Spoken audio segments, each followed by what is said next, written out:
All right, hey Kevin, this is Doug Turnbull, WSB Radio. How you doing, man? I'm doing great. I'm glad to hear that. I know it was a stressful speed weeks there for a lot of y'all, so I'm sure it's good to be back closer to home for a little bit. So I'm gonna run down a couple of things, and whenever Howard's ready, we can roll. Okay. And I think he is, so I guess we'll go.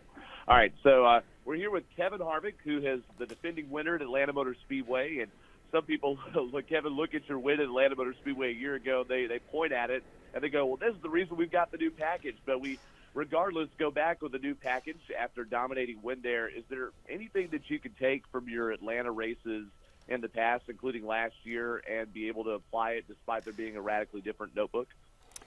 Well, I think that the one thing that you can take away from it is the fact that that's not a new thing. It's been a great racetrack for us, whether it's been in trucks with really big downforce aero packages and low horsepower, or Xfinity cars with high downforce, low horsepower, and Cup cars with no downforce, high horsepower. So it's just been a great racetrack, for me personally.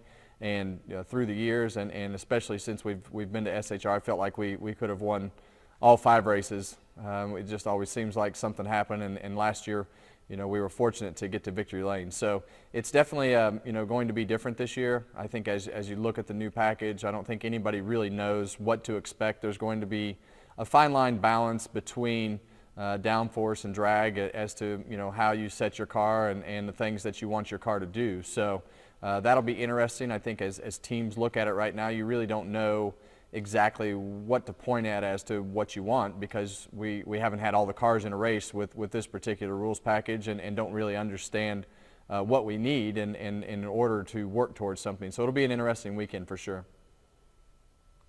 Certainly will be. And Kevin, can you explain in the most basic of terms how one would adjust a race car based on downforce and then based on drag? Does it have to do with height and where you shift the weight? I mean, how do you balance that, and is drag something that you adjusted much before on the package that we just finished having in previous years?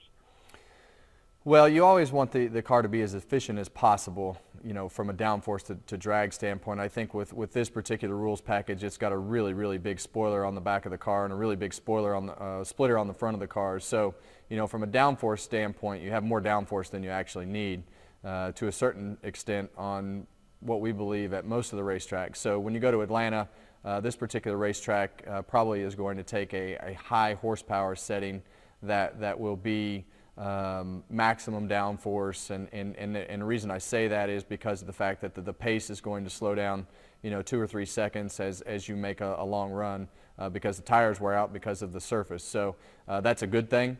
But I think the restarts are going to be crazy. I think the things that you do to the car just are, pushing this part and this piece a little bit up and down here and there, making, this seem sharp or round, and you have a lot of leeway as to the height of the back of the car and how high you can set the spoiler up in the air and run it down the straightaway with the spoiler down or up. So there's thousands and thousands of things that you can adjust aerodynamically to the race car, and a lot of that is figured out in our CFD models and wind tunnels and all the things that come with prepping the car. So our guys we've made our best guess, and everybody will show their cards when they get to Atlanta this weekend. And I think the difference between qualifying and racing is going to be drastically different in how you set the car. And with being able to draft and all the things that we can do in qualifying, qualifying will look drastically different, and I think the racing is going to look drastically different too. I was actually going to next ask you that, Kevin, about qualifying. I've heard some speculate, because we still have group qualifying now at drafting, because you'll be able to draft the diminished horsepower, that can really bring that into play. And it could be a situation like what we saw with Brian Scott winning the Talladega pole from the back of a pack several years ago. How is your team planning to approach group qualifying, or is that confidential, or do you think that's something that NASCAR should change? Well, it's hard to make changes before you actually do this. I think it would be speculating, like you say, to look at everything and say this is how it's going to go, because I think as you look at qualifying and you get to the last round and there's 12 cars, and I think that it depends on how much the draft is actually affecting the lap times and the things that go with it. I personally don't like group qualifying. I think that doesn't show the speed of your car.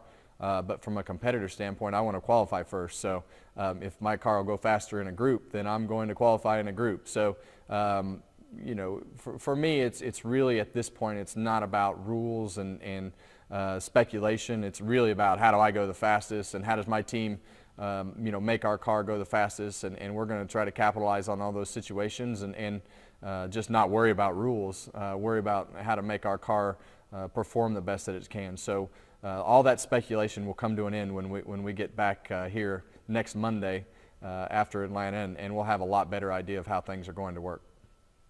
And certainly better after we get to Vegas, too, where we have the full rules package. And you're not the first to say that restarts could be hairy this season.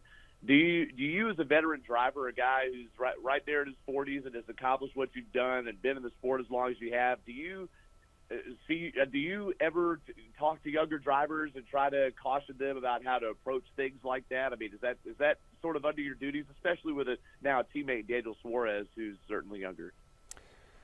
For me, I don't mind helping people, but I'm not going to go seek giving the advice away to other guys. That's for sure. I think as you look at other guys that want the advice, those are the guys that you want to talk to and you want to have a conversation with and start to develop a relationship with as you go forward. As a young guy, for me, the last thing I wanted to do was have somebody come tell me what I was doing wrong, because then all I wanted to do was prod you and make it more aggravating for you. So I like to race hard, and last week at Daytona, I got in the middle of somebody else's mess, and whether it was a blocking move or a bad move, either way you want to look at it, the result was us wrecking, and that's going to happen several times this year as you look at the restarts, and because of the fact that that's where you're going to make the most ground, and NASCAR racing has become that way. Really, all racing has become that way. After caution flags, you have to get the most that you can on the restarts, because that's where you can make up the most ground. So I would anticipate that this be even more hectic, and you're going to have to make some moves that are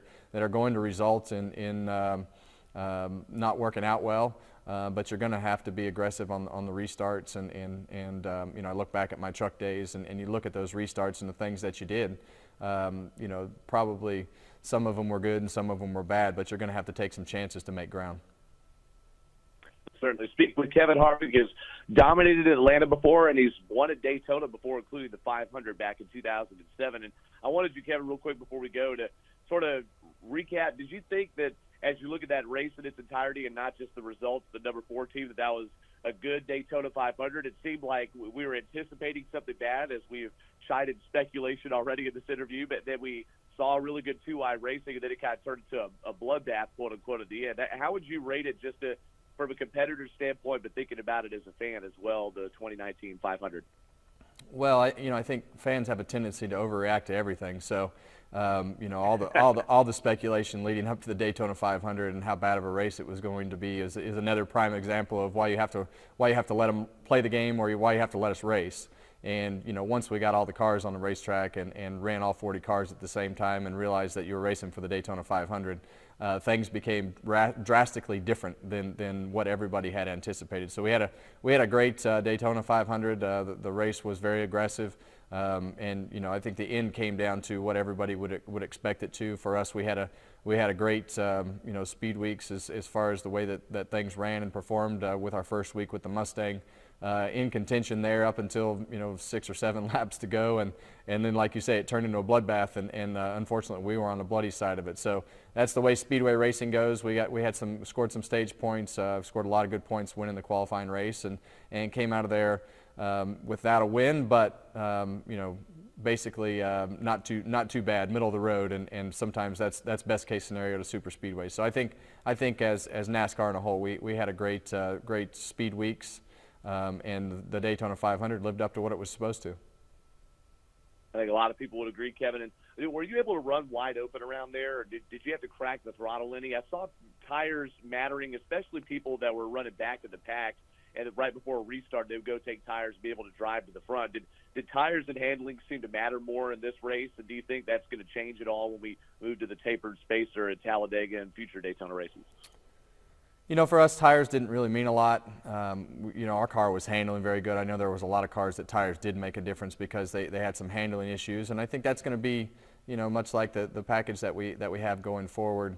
You know, as far as you know, the downforce on your car compared to the drag, and whether you need tires, don't need tires. So, you know, I think Goodyear's going to have a lot of work to do with the increased loads and the things that will come at some of the racetracks that we're going to, and the distance that people will try to stretch the tires at certain racetracks will probably be a lot further than what it has been in the past. So strategy and restarts, it's still a race. And you know, there'll be a lot to go through, and a lot of new things to learn. And to me, that's one of the most exciting things is having to learn, you know, how we're going to race and what we need to do to our car to make it go fast. Certainly. Well, you certainly know how to do that. So you and the Ronnie Childers Leg crew will be at Atlanta Motor Speedway. I'll be on pit road for PRN, and I look forward to seeing you then. Thanks, Kevin. All right. Thank you.